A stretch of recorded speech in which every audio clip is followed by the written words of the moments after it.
안녕하십니까. 네, 지금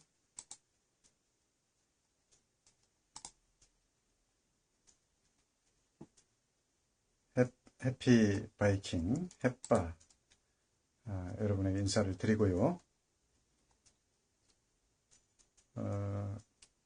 언제까지 될지는 모르지만 한 분이라도 관심이 있으면 그 관심 있는 분과 함께 이 방송 또는 대화를 진행해 보고자 합니다. 이 방송을 제가 시작하게 된 이유가 아프리카 방송이나 유튜브 방송, 유튜브는 제가 이전부터 계속 봐왔는데 1인 방송을 하는 것에 대해서 구체적으로 관심을 갖게 된 것은 한 7월부터였어요. 7월 중순에. 그래서 아프리카 TV를 한번 보고 제일 먼저 접한 것이 이제 꾼맨 TV라고 하는 곳이었는데 유튜브에서 봤죠.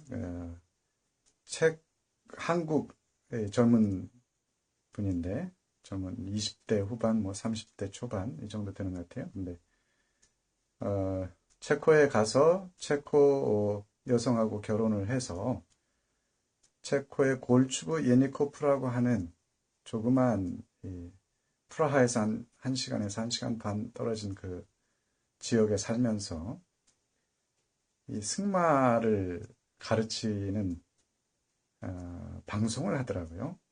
그러니까 그 지역에 있는 어린이들, 초등학생, 이제 우리 한국 개념으로 하면 중학생, 그리고 고등학생도 한 명 있고, 매주 수요일과 금요일 날은 강습을 하고, 평일에는 와서 자유롭게 타고, 대신 그 말 먹이를 준다든지, 또는 오물들을 치운다든지, 그런 활동을 하더라고요.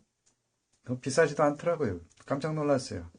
한 달에 25,000원, 한화로 25,000원. 그러니까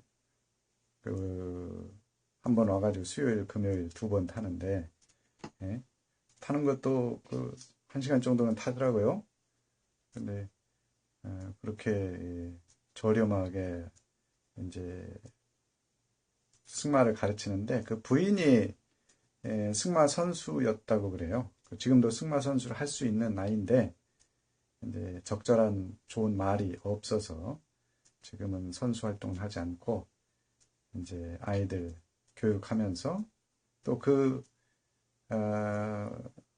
승마하는 승마 교육뿐만 아니고 이제 보통 1인 방송에서 하는 다양한 컨텐츠를 가지고 방송을 하는데 아프리카 TV 제가 그전에는 듣기로는 야 이거 쓰레기장이다. 야, 넌 켜자마자 이제 여자들 게임 이런 것들이 꽉 차 있다.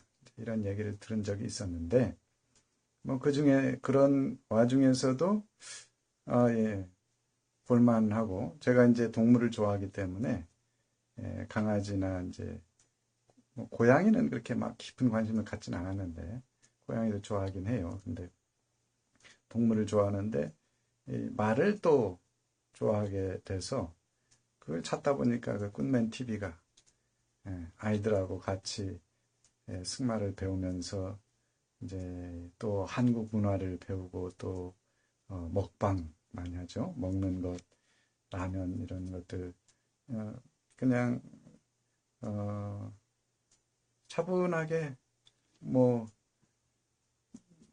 좋은 힐링의 시간이 됐어요. 그래서 이제 아프리카 TV를 찾아봤더니 아프리카 TV에 이제 예전 영상들이 쭉 있어서 그 영상들 중에 이제 말 타는 영상들, 승마 교육이죠. 승마 교육 영상들은 쭉 봤어요. 그러면서 이제 마음에 한 가지 좀 해보고 싶은 것들이 있었는데, 야, 지금 시대가 많이 바뀌었구나.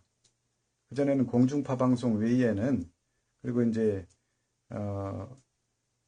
근래에 그 종합편성, 종편 방송 통해서 방송을 하는데, 저는 개인적으로는 TV를 보지 않아서 주로 인터넷, 노트북을 통해서 이제 보죠.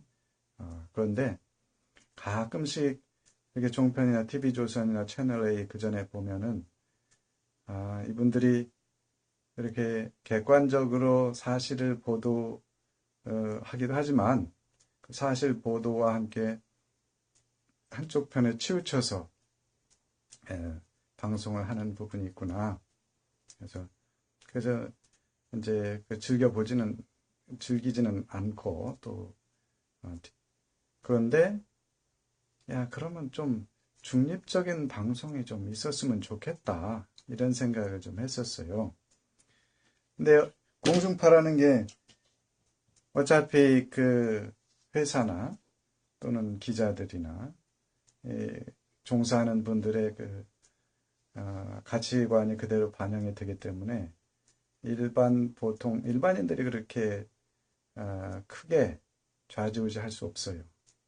다만 광고를 쥐고 있는 그들이 이제 방송계 종사자들이 생활을 할 수 있는 근거가 되는 게 상업 광고인데 광고주들의 이 입장을 무시할 수 없다는 게 이제 한계죠. 공중파 방송들의 한계죠. 그래서 뭐 케이블 방송도 마찬가지고요. 그러니까 다중을 대상으로 하는 이런 방송이 광고 때문에 좀 왜곡이 되는 부분도 있고, 그래서 가능하면 뭐 좀 그런 입장으로부터 자유로운 그런 방송이 있었으면 좋겠다. 그래도 KBS나 MBC 같은 이제 국가에서 지원을 받는 이 방송들은 또 정권이 바뀌면 또 정권의 입맛대로 태도나 입장이 바뀌잖아요. 그래서 그런 뭐 여러 가지 생각은 하고 있었는데 아프리카 TV를 보니까 망치부인이라는 분이 있어서 망치부인 방송을 한번 봤는데 이제 그리고 나중에 홈피에 들어가 보니까 그 아프리카 TV 홈피에 보니까 뭐 종편 방송, TV조선, 채널A 뭐 이런 종편 방송이 편파 방송을 하기 때문에 그 편파 방송을 이제 거기에 대응하는 개념으로 반대편에서 편파 방송을 한다. 이렇게 이제 소개 글에다가 돼 있더라고요. 그래서 보는데 확실하게 그런 어떤 편파 방송을 하고 있다는 느낌을 가졌어요. 그래서 왜냐하면 이제 현 정부에 대해서 친정부잖아요. 그러니까 현 정부의 정책에 대해서 뭐 비판도 할 수 있고 또는 찬성도 할 수 있고 칭찬도 할 수 있고 그런데 거의 뭐 기승전 잘했다. 그리고 어떤 정부 발표나 대통령에 관해서 이제 보도가 되면 그 부분에 대해서 옹호하는 방송. 좋죠. 왜냐하면 방송에서 본인이 소개를 그렇게 했으니까 저는 그 부분에 대해서 불만은 없는데 가끔씩 이렇게 좀 논리의 비약이 너무 크기도 하고 또는 음모론도 꽤 있어 보이고 또 후통도 치고 방송이기 때문에 뭐 듣는 사람이 이제 뭔가 저기 욕먹는 듯한 느낌? 뭐 이런 생각도 들 수 있게 하더라고요. 근데 그래도 망치부인 방송은 들을만 해요. 그 중에 새로운 시각을 좀 볼 수도 있고 그렇구나. 근데 이제 또 저는 우파적인 입장도 궁금해서 보수 진영이 운영하는 것을 찾아봤는데 아프리카 쪽은 제가 못 찾고요. 아프리카 TV 유튜브에서 많이 있더라고요. 유튜브에는 뭐 굉장히 많아요.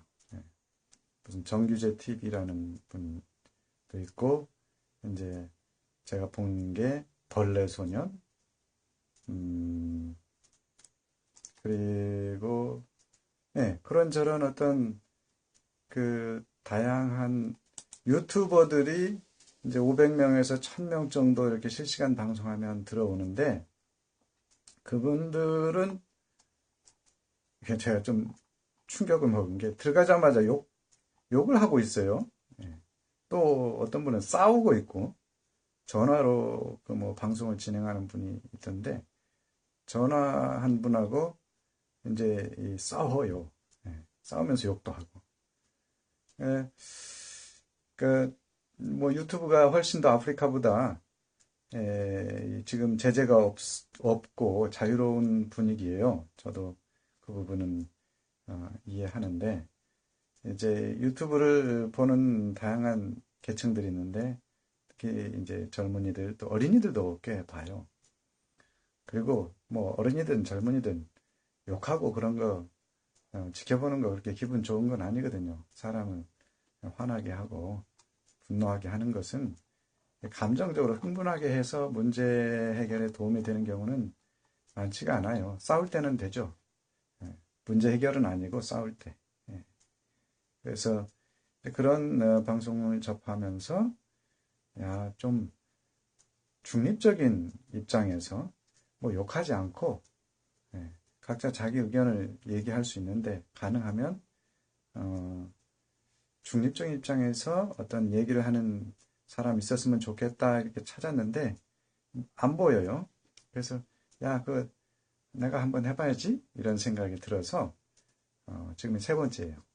예, 그리고 세 번째인데, 이제 아무도 안 들으면 그만둘라 그랬는데 한두 명 와서 채팅창에 이제 질문도 하고, 그래서 계속 연결은 해서 하고 있어요. 예, 그래서 뭐 가능하면 여러 사람들이 이제 다양한 견해를 얘기하면 좋겠어요.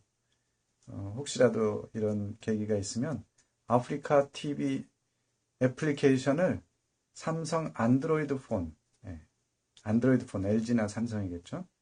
안드로이드 폰에다가 애플리케이션 깔고 거기에다가 저기 회원 등록하면 뭐 지금 저처럼 할 수 있어요. 예.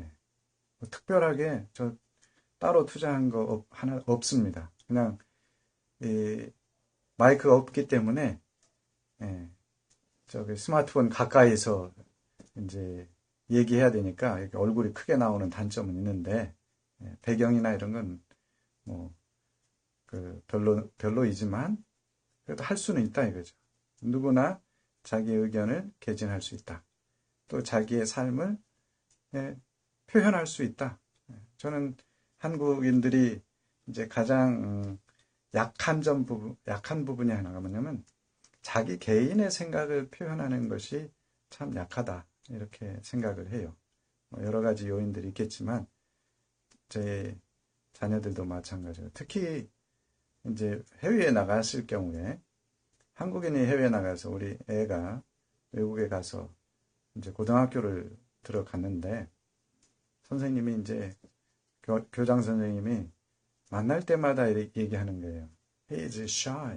예, 굉장히 쑥스러워한다. 부끄러워한다. 근데 그 shy가 미국 그분의 입장에서는 뭐 한국인이기 때문에 이해하는데 좋은 건 아니다 이거죠.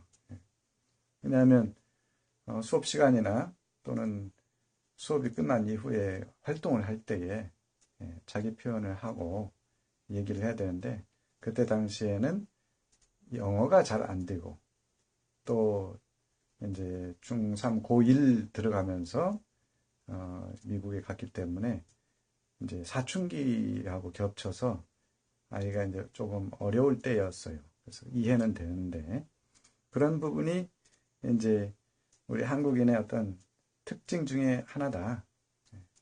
그래서 가능하면 뭐 그 시위나 집회 또는 방송을 청취하는 성향도 그래요.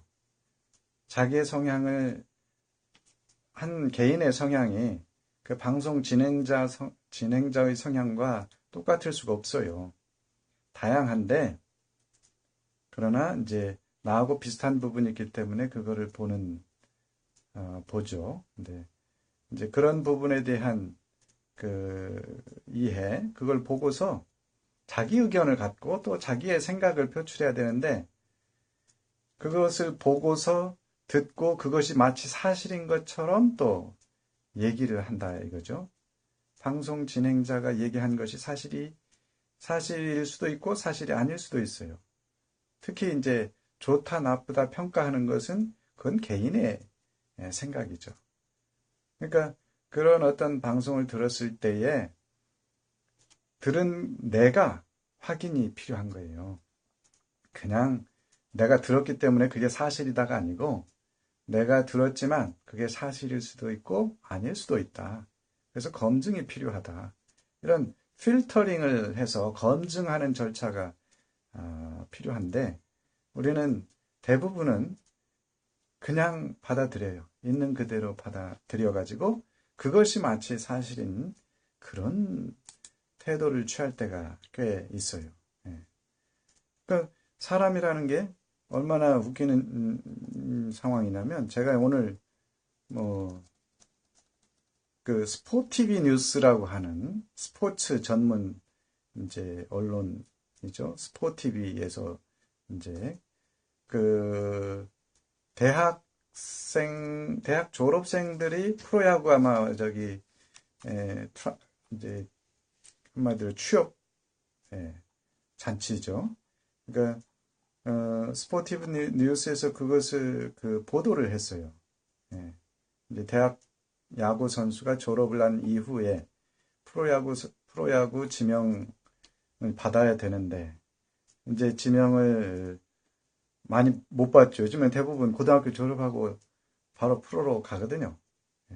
프로 지명 받은 선수는 바로 가고, 프로 지명 받지 못하면 대학에 가서 대학에서 조금 실력을 키운 다음에 프로의 지명을 받죠. 그런데 지금 대학에서 어떤 변화가 일어났냐면, 이제 미국과 같은 어떤 이 야구 선진국이면서 생활 수준이 높은 나라에서 취하는 대로, 그동안에는 야구 선수는 4년 동안 야구만 해요. 별도의 학교 공부나 활동은 안 해요. 근데 이제 미국에서 하는 것처럼 학점을, 예를 들어서 C면 C 학점을 못 넘으면 선수를 뛸 수 없도록 그렇게 지금 조치를 취했거든요. 그래서 처음에는 조금 약간 혼란이 있었다고 그래요. 왜냐하면 공부를 안 하던 학생들이 하려고 그러니까 어렵죠. 그래도 그게 이제 몇 년 된 걸로 제가 알고 있는데, 이제 그 부분에 대한 보도 태도죠. 이제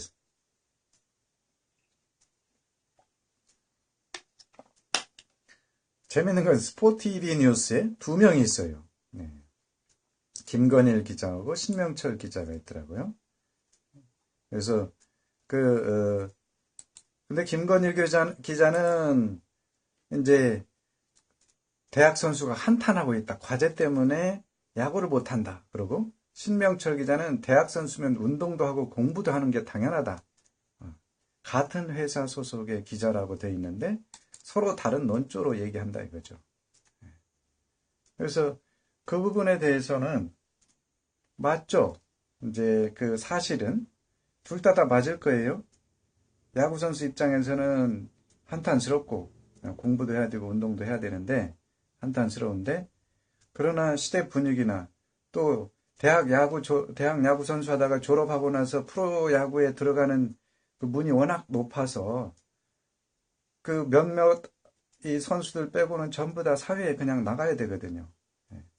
그러니까 그 선수들이 공부나 활동을 대학에서 그런 활동을 하지 않으면 이게 이제 사회 적응에 굉장히 문제가 돼서 지금 현재 이제 학생들이 공부하면서 야구를 하도록 이렇게 하고 있어요.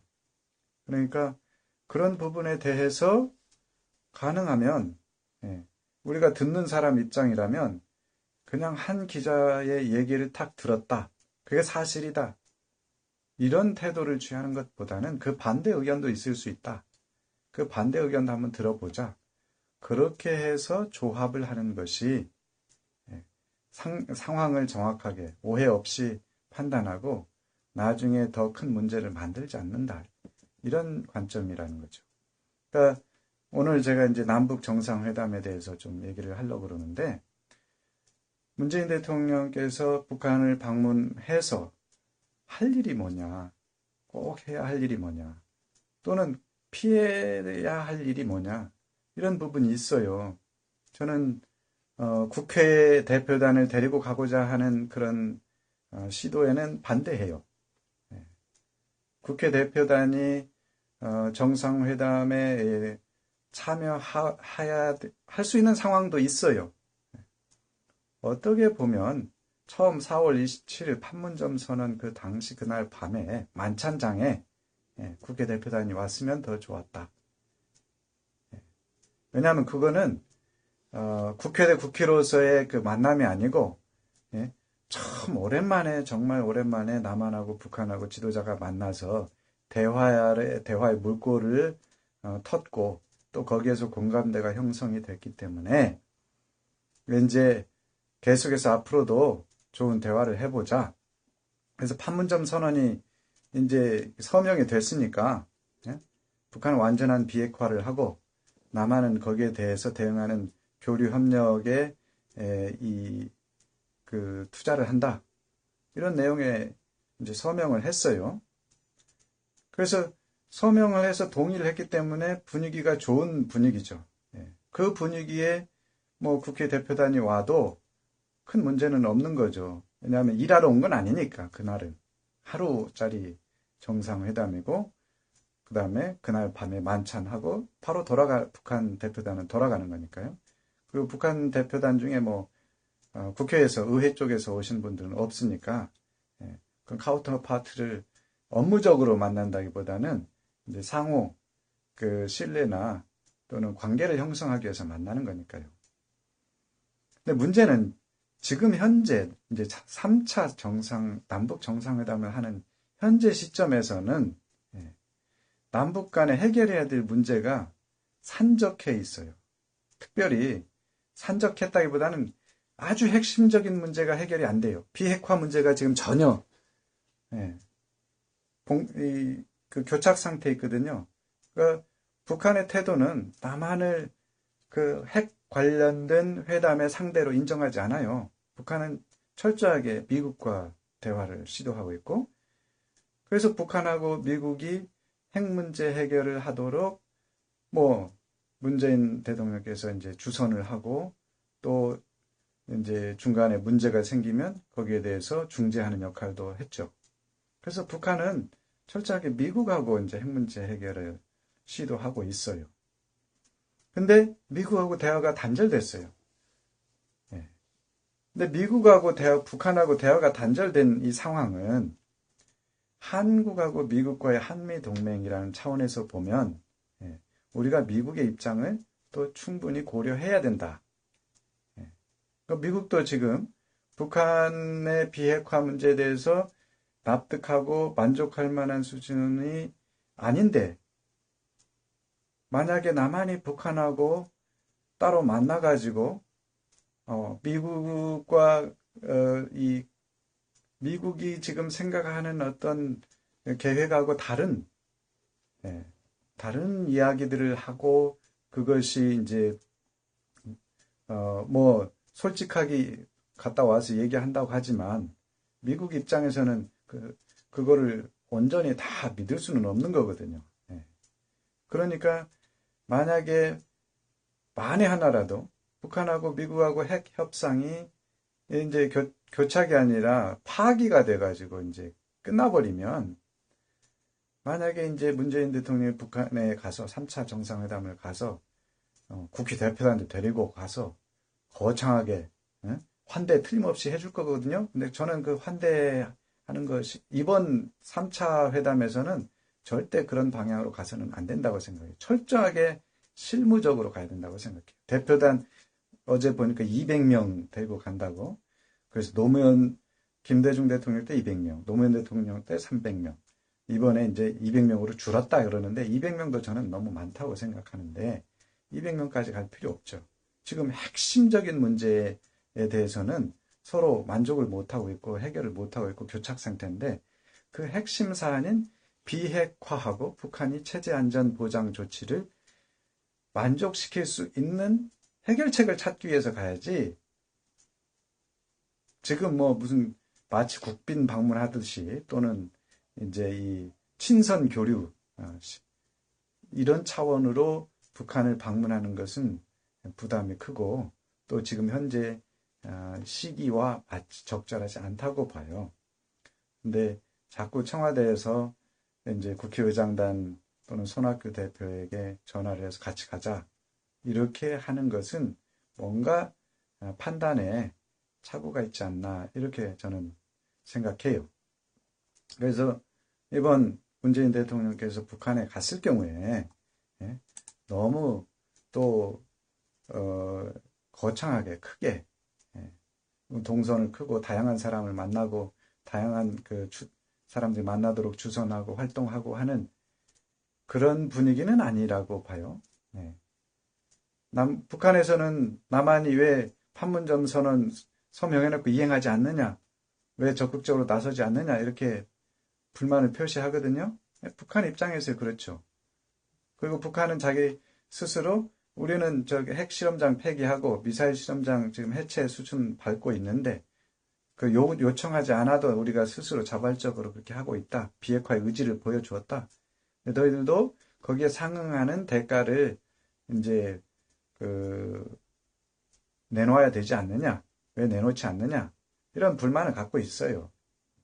근데 문제는 언제든지 협상이 결렬됐을 때 이제 원위치로 돌아갈 수 있는 상황이라면 주고받고 하는 것이 그렇게 그다지 신뢰를 구축하는데 크게 도움을 주지 않는다. 그래서 저는 문재인 대통령이 이번에 이제 갔을 때에 지금 현재 이 비핵화 추진 방식은 과거의 방식하고 큰 차이가 없어요. 과거의 방식이라는 것이 단계별로 행동 대 행동 주고받기.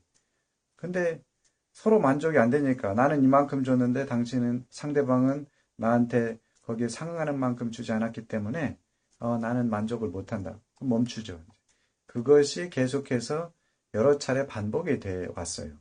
그러니까 우리가 이제 그 부분에 대해서 조금 더 진지하게 생각해 보면 이미 북한하고 미국 정상이 만났어요. 만나고 비핵화의 의지도 확인이 됐고 또 미국에서 이제 그 체제 안전 보장 조치에 대한 생각은 갖고 있어요.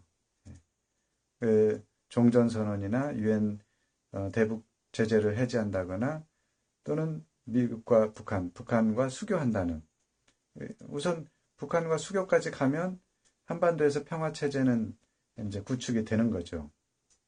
그 이후에 평화협정이라는 말은 이제 북한하고 미국하고 평화협정은 어려울 수도 있고 또 그렇게 갈 수 없을 것 같아요. 왜냐하면 우리가 한국하고 중국하고 그 수교 상태로 지내고 있지만 대사급 외교 관계를 갖고 수교하고 있지만 평화협정을 체결하지는 않고 있어요. 러시아하고 일본하고도 2차 대전 이후에 러시아하고 일본이 싸웠죠. 당시에는 소련과 일본이죠. 근데 지금 그 이후에 외교 관계를 갖고 있지만 수립했지만 이제 이 삿포로 위쪽에 있는 북방 사도 문제 때문에 평화협정 체결하지 않고 있어요. 그리고 만약에 북한하고 미국하고 평화협정을 체결하면 중국이 위협을 느껴서 반대할 거예요. 그러니까 그 부분까지 가는 것은 아주 먼 훗날 굉장히 상황이 지금보다 훨씬 바뀌었을 때 생각해 볼 문제지 지금 당장 지금 비핵화 문제 실마리도 못 풀고 있는데 평화협정 얘기까지는 너무 많이 나갔다 이렇게 생각이 되고 평화체제 미국과 북한이 수교하고 유엔의 대북 제재 조치를 이제 해제하는 거 종전선언 같이요. 그러면은 북한으로서는 충분한 어떤 체제 안전 보장 조치가 되는 거죠. 김정은 제거할 필요 없어요. 김정은 체제를 인정해주고 대신 이제 김정은이 지금 계속해서 표현하고 있는 것이 여러 가지 시그널을 보내고 있는 것이 북한의 경제 개발, 경제 발전을 하고자 한다. 경제 개발이 필요하다. 이거 김정은 입장에서는요. 체제 안전하고 관련되어 있는 거예요. 체제 보장이 위협을 받는 게 체제 위협이 북한 측에서는 두 가지인데요. 외부로부터 생각하는 것은 미국이라고 생각해요. 미국의 핵을 갖고 있고 그다음에 세계 경제를 이제 그 경제 논리, 경제 원칙을 지배하고 있기 때문에 미국이 이제 외부적인 위협 요인이다. 내부적으로는요. 그전에는 이제 김정일 때는 선군 정치라고 군인이 이제 군대가 그 앞서 나가서 완전히 병영 국가죠. 병영 국가로 통치를 했는데 피로감이 너무 심해요. 그리고 자기들 이렇게 폐쇄적으로 핵 개발하면서 병영 국가를 유지하고 있을 때에 어떤 변화가 일어났느냐? 중국이 어마어마하게 경제가 발전을 해버렸어요. 80년까지만 해도 1980년까지만 해도 북한이 중국보다 훨씬 잘 살았어요. 모택동 시절이죠. 모택동 시절에 한마디로 중국이 이 문을 닫고 대외적으로 개방하지 않고 거의 농업국가죠. 이제 농업국가 비슷하게 살았죠. 그러니까 북한보다 훨씬 소득이 떨어지고 북한이 좀 그래도 위신이 있었어요. 근데 북한이 이제 중국이 등샤오핑이 들어서 가지고 개혁 개방 정책을 실시한 이후에 2000년대 들어가지고서는 아주 김정일이 그랬잖아요. 상해 방문하고서 천지개벽했다. 그런 변화가 있었어요. 근데 더 큰 변화는 동북 삼성, 그러니까 북한과 국경선을 맞대고 있는 동북 삼성 지역이 이제 최근 들어서 엄청나게 발전을 했어요. 그러니까 북한 사람들이 그거를 다 봐요. 그리고 북한에 이제 핸드폰이 수백만 대가 보급이 돼 있는데 다 얘기가 오고 가요. 그리고 자기들 물건 쓰는 거 보면 다 메이드 인 차이나예요.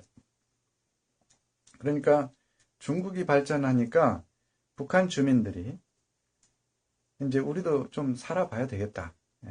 우리도 또 잘 살 수 있다. 중국도 우리보다 못 살았는데 지금 더 잘 살고 있으니까 우리도 노력하면 더 잘 살 수 있지 않느냐. 특히 이제 장마당 경제, 시장 경제죠. 시장 경제 시스템 조금씩 도입되면서 이렇게 시장 경제 시스템을 이용해서 돈을 버는 사람들, 자본가라고 하기까지는 아직 어렵지만 그런 사람들이 많이 생겨나고 있어요. 그런 사람들이 만약에 이제 자기들의 돈줄이 막히거나 또는 먹고 살 그런 장사를 막는다거나 그러면은 이제 체제에 반대 세력이 돼요. 그리고 지금 돈을 버는 사람들은 북한에서 현재 시장 장마당에서 큰 돈을 버는 사람들은 전부 다 북한 체제 엘리트들이에요. 그 사람들이 그전에 못 먹고 못 살고 그 소외된 아웃사이더였는데 지금 돈을 잘 벌고 그럴 수가 없어요. 북한 시스템 자체가. 밀수를 하려고 그래도 거기 군관들이나 국경 수비대하고 얘기가 돼야 되고 보위사령부 이제 우리말로 하면 국정원 그런 조직의 도움을 다 받아야 되거든요. 그 사람들 다 알죠. 뇌물을 줘야 되죠. 그러니까 결국 그 사람들은 전부 다 엘리트 북한 사회 내에서 그래도 엘리트 계층이 이제 그런 활동을 해요. 근데 그것이 막히면 엘리트 계층의 분열이 일어난다 이거죠. 그러니까 북한도 그런 상황에서 이제는 때가 됐다. 그 개혁 개방을 해서 경제 발전을 하는 때가 됐다. 인식하게 된 거예요. 그거는 시대 분위기, 시대 정신과도 맞아요. 아시아에서요. 특히 동아시아, 이제 전체 아시아 말고 동아시아, 이스트 에이지아에서 처음에 일본이 이제 메이지 유신 이후에 발전을 하다가 이제 2차 대전 때 한번 꼬꾸라졌죠. 근데 그 이후에 다시 일어섰어요. 한국전쟁을 통해서 일어섰어요. 한국전쟁으로 두 나라가 경제 발전을 했는데 일본과 독일이에요. 독일 그렇게 멀리 떨어져 있었는데 한국전쟁 때문에 독일 경제가 살아났어요. 기록을 보면은 왜냐하면 세계 경제가 이제 특히 제조업, 군수 제조업 쪽, 이거 뭐, 만들어 본 사람들이 만들어 봐요. 독일하고 일본 전쟁 일으켜가지고 2차 대전을 치러봤기 때문에 무기나 뭐 이런 것들, 예, 급하잖아요. 많은 혜택을 입었다고 그래요.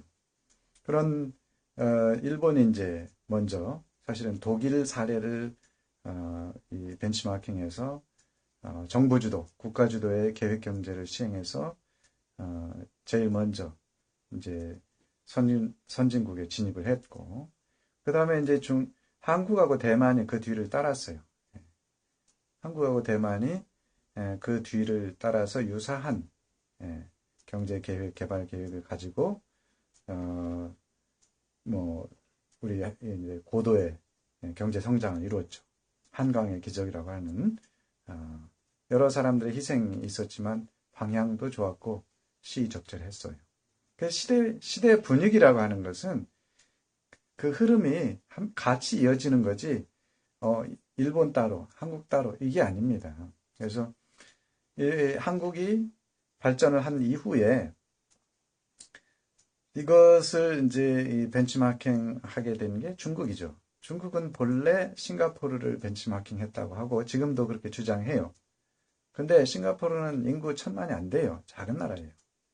그리고 중국이 싱가포르를 얘기하는 이유가 싱가포르는 독재 국가거든요. 이콴유하고 지금 그 아들이 이제 수상하고 있는데, 총리를 하고 있는데, 독재 체제를 유지하면서 경제 발전을 수행했다. 성공적으로 경제 발전을 이루었다. 싱가포르 경제는 그 중국이라는 나라에 비하면 맥락이 너무 달라요. 자유무역 그 중심지인 싱가포르하고는 전혀 다르죠.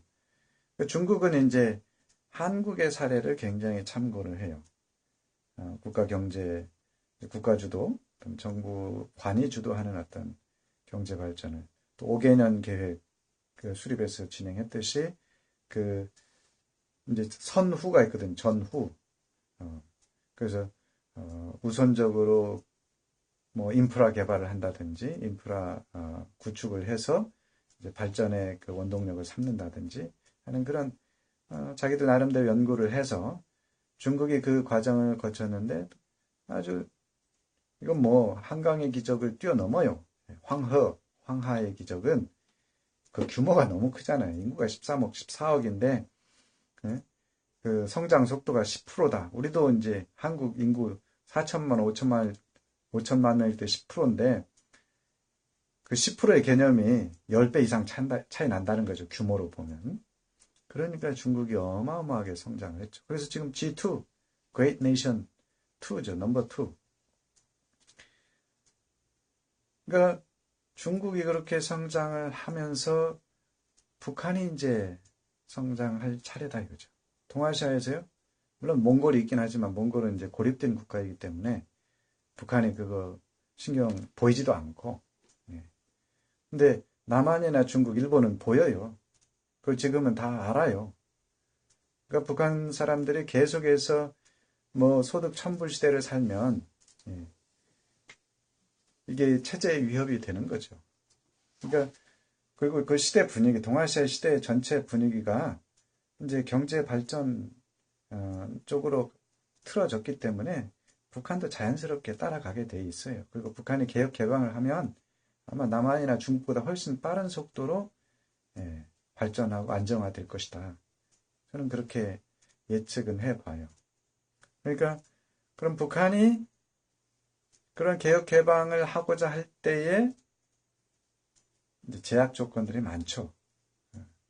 제약 조건 중에 하나가 지금 직접적인 건 유엔 대북 조치, 대북 제재가 북한으로 돈이 흘러갈 수 없고 또 외환 거래가 안 되고 금융 거래도 안 되고 그러니까 이제 밀수를 하는데 현금 거래해야죠. 전부 다.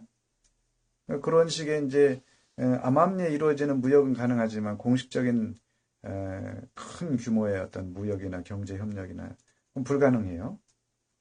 그러니까 북한이 이제 개혁 개방을 하기 위해서 그 이유가 대북 제재 조치 이유가 북한이 개발한 핵과 미사일 실험 때문이거든요. 핵과 미사일 부분에 해결이 되면 북한의 대북 그 제재 조치가 계속 있을 필요가 없죠. 그래서 지금 진행하고 있는 것이 북한의 비핵화를 진행하고 있죠. 그래서 북한이 비핵화를 완결하면 본격적인 개혁 개방을 할 텐데 한 가지 이제 위험 요인이 또 남아 있어요. 그게 이제 이번에 문재인 대통령께서 북한을 방문했을 때 해야 될 일이에요. 그게 뭐냐? 북한이 이제 비핵화하고 체제 보장 조치가 완결이 돼서 평양에 미국 대사관이 개설이 되고 또는 평양에 이제 남북한 관계도 거기에 맞춰서 아마 변화가 있을 거예요. 그 연락사무소를 현재 기준으로 보면 연락사무소를 평양에 설치하겠죠. 그래서 남한과 북한 사이에 오고 가는 왕래하는 이 뭐 비자 처리나 이런 것들을 하게 될 거예요. 그래서 그런 어떤 과정에서 이 북한이 또 우려를 하고 있는 부분이 한 가지 있어요. 김정은을 비롯 김정은 위원장과 그 지도부가 우려하는 게 뭐냐? 이제 동서독이 통일되기 이전에 직접적으로 통일의 기폭제가 된 것이 동독 주민들의 서독 이탈 사건이거든요.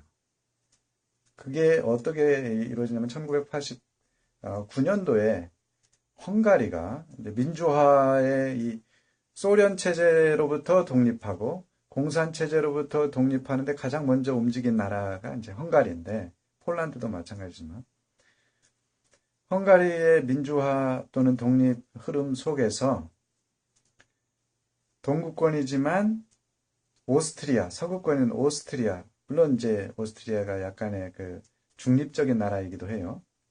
그러나 여전히 서구권이죠. 오스트리아와 국경을 개방해요. 국경을 개방하니까 동독에 살던 주민들이 체코를 거쳐서 또는 그 폴란드나 다른 지역을 거쳐서 헝가리로 온 다음에 오스트리아를 거쳐서 독일로 서독으로 이제 가는 거죠.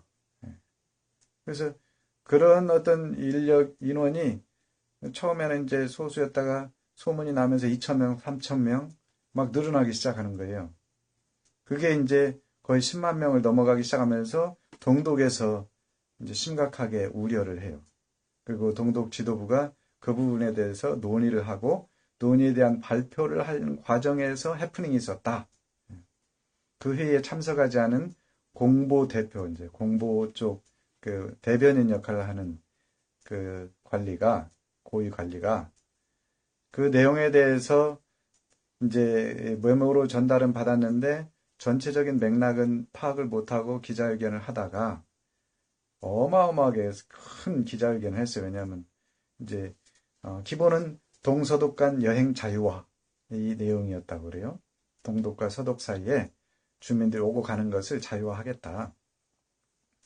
그 수준이고 그 다음에 그 자유화를 하기 위해서 서독하고 서로 이제 그 행정 조치를 이제 후속 조치들을 취해줘야 되는데 그 후속 조치는 추후에 같이 협의해서 결정하기로 했다고 그래요. 근데 이 공보 대표가 대변인이 나가서 발표를 쭉 읽고 나서 발표를 했는데 가장 중요한 언제부터 시간을 얘기를 안 해요. 시간을 몰랐어요. 거기 없었어요. 빠졌어요. 근데 그 순간에 이 대변인이 그 질문에 대해서 투나잇이라고 그랬대요. 오늘 밤부터.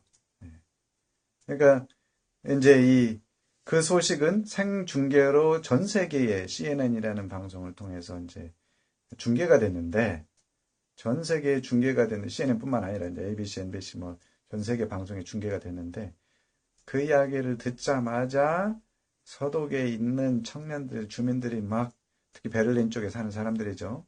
베를린 장벽에 와가지고 이제 이제 자유롭게 왔다 갔다 한다. 이거 무슨 쉽게 얘기해서 요즘 말로 하면 휴전선이 왜 필요했냐 이거 때려 부신 거예요. 브란덴부르크 문이나 이런 그 장벽들을 부셔요. 그리고 나서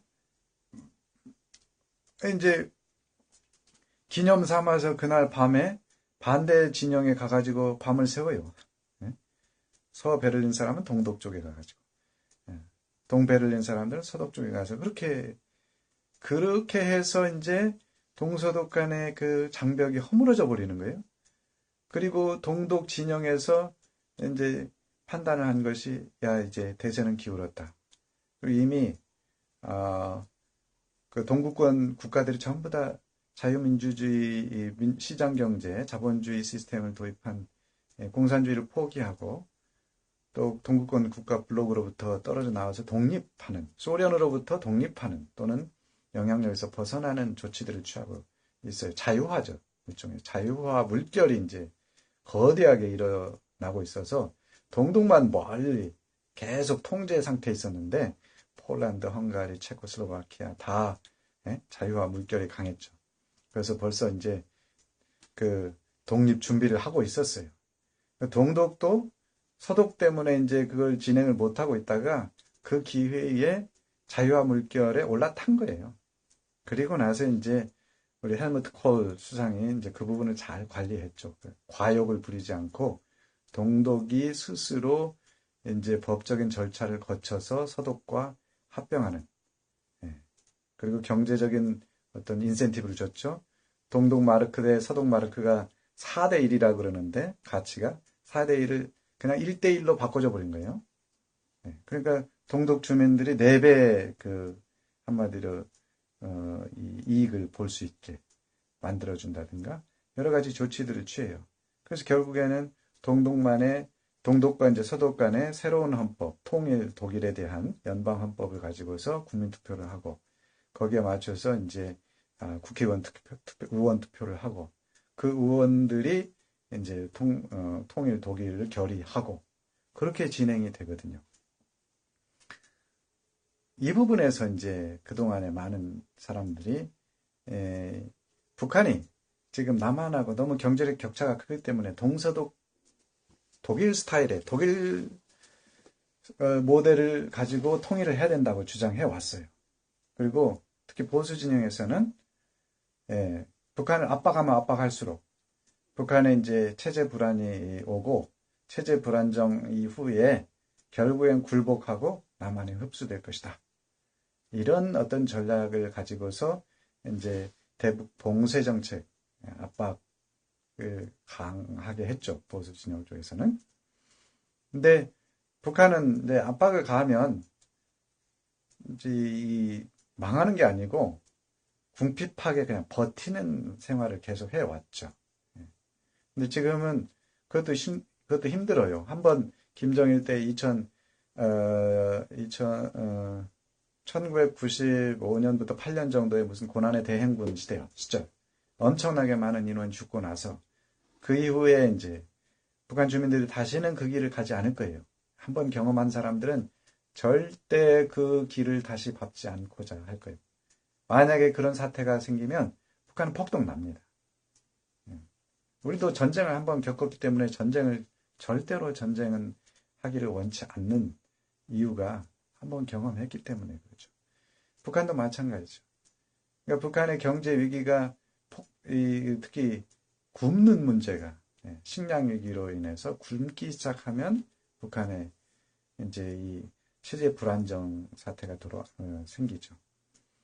그러나 이제 현재 북한이 비핵화 과정 협상에 이미 있기 때문에 비핵화에서 개혁 개방을 이제 추진하고자 할 때에 북한 주민들이 이제 이 변화된 그 환경 속에서 어떻게든 잘 살아보겠다고 사람들이 결심을 하면 행동으로 옮기잖아요. 중국으로 막 몰려 들어가고 남한으로 막 몰려 들어가겠다고 또는 어떤 특별한 남북 간의 또는 북한과 중국 간의 조치를 취하지 않으면 북한 주민들이 그냥 내가 북한에서 노가다 하면 하루에 10,000원 버는데 남한 가면 100,000원 번대더라. 몰려와요. 그리고 남북 관계 연락사무소 개설해서 비자 받고 내려올 수도 있지만 우리 남한 쪽에서 아직은요 탈북민에 관한 법률이 지금 북한 이탈 주민에 관한 법률이 개정이 안 돼 있기 때문에 그 부분에 대해서 개정하지 않으면 북한 주민들 그냥 넘어와요. 예. 왜냐하면 여기 문이 상호 이제 개방을 했고 문이 열렸고 예. 지금 뭐 남한의 불법 체류자들 100만 명이 넘는다는데 말도 통하고 그 북한도 알고 이제 여기서 같이 일을 하는데 소문이 날 거 아니에요. 어떤 사람들이 예? 한국에 가서 장사를 좀 보따리 장사를 했는데 돈을 많이 벌고 예? 집도 한 채만 샀고 뭐 차도 뭐 바꿨다더라. 소문이 나죠. 소문이 나면 그 주변에 있는 사람들이 배가 아파지죠. 가만히 있을 수 없어요.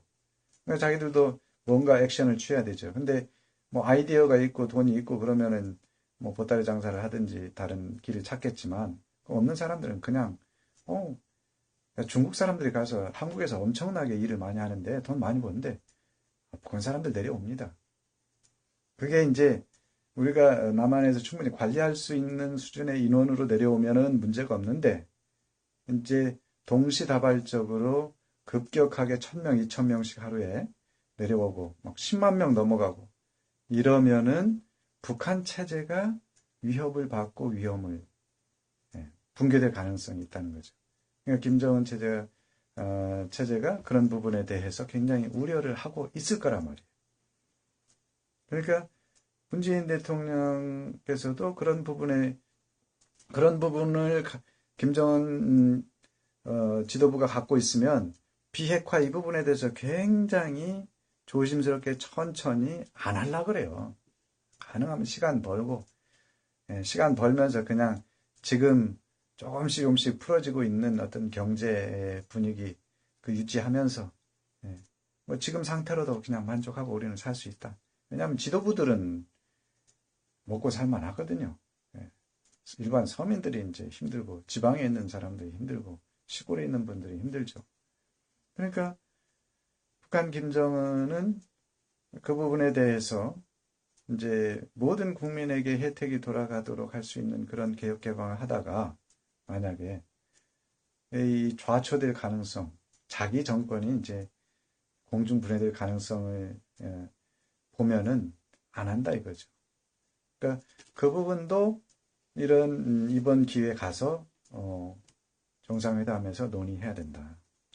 논란은 있을 거예요. 북한 이탈 주민에 관한 법률을 지금은 우리는 지원하기로 했는데 만약에 이제 북한이 그러니까 지금 골치 아픈 문제가 연락사무소 개설 문제도 얽혀 있는데 남과 북의 이 지위 국가로 인정하냐 안 하냐 이거 문제거든요.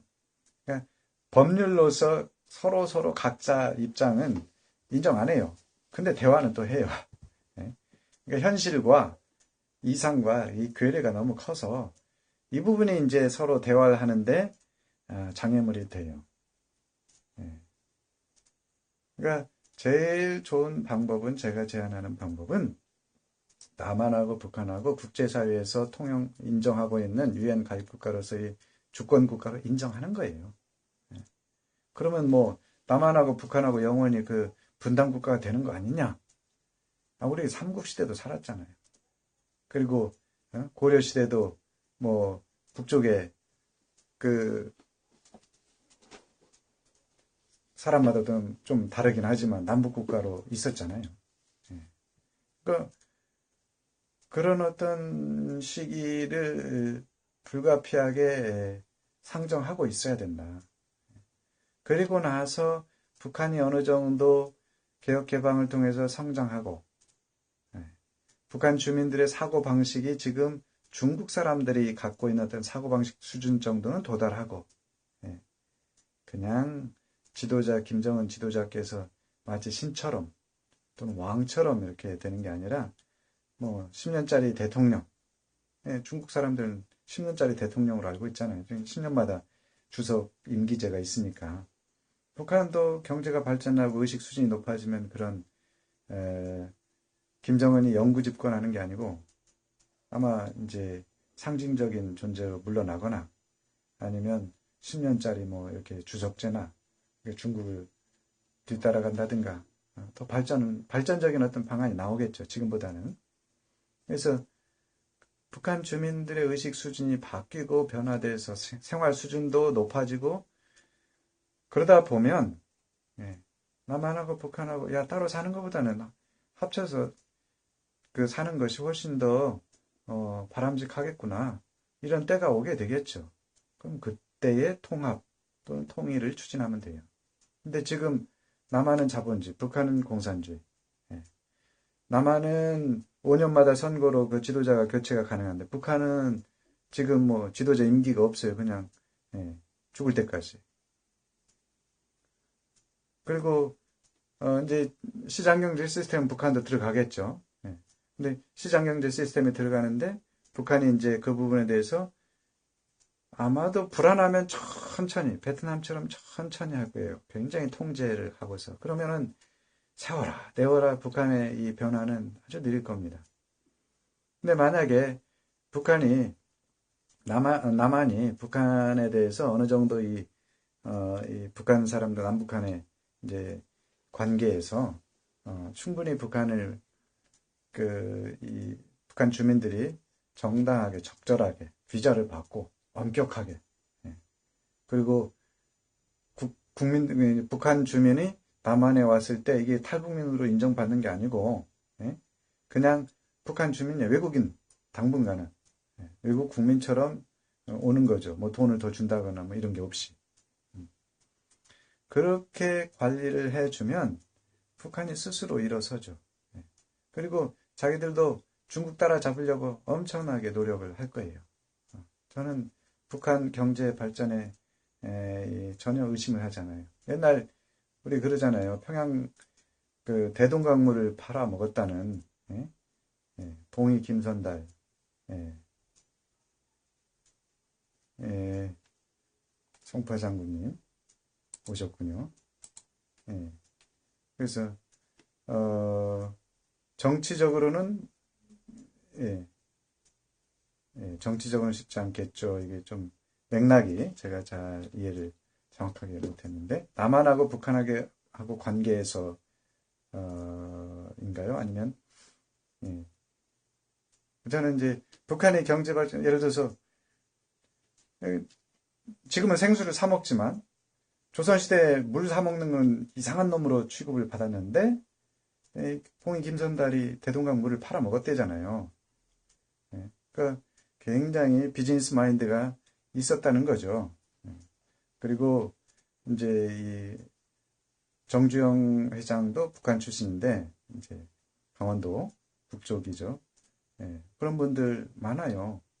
그러니까 북한 사람들도 지금 오랫동안 공산주의 체제 하에서 살긴 했지만 이제 자본주의 시장 경제에 적응하기 시작하면 굉장히 발전을 할 것이다.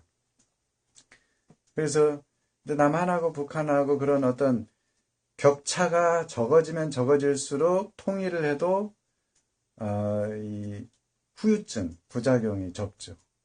예를 들어서 독일 통일을 했을 때 동독과 서독 간의 경제 격차가 이제 커서 통일 이후에 동독 주민들을 지원해야 돼요.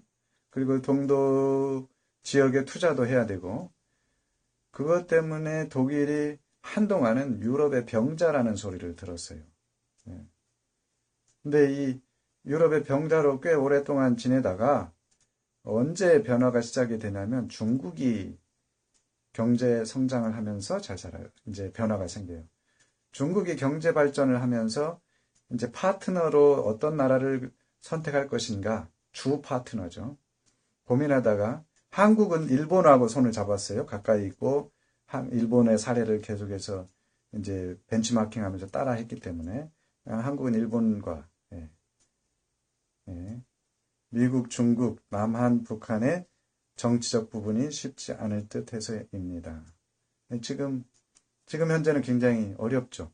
현재 교착 상태가 생긴 이유도 정치적으로 북핵 문제, 비핵화 문제로 보면은 어떻게 이 문제를 풀어갈 것이냐. 그래서 미국, 중국, 남한, 북한이 지금 이 이해관계가 굉장히 얽혀 있는데 원대한 큰 거시적인 것도 있고 미시적인 것도 있고 근데 현재 이 입장은 단계적이다. 옛날 방식이에요. 옛날도 이제 오바마 대통령 때도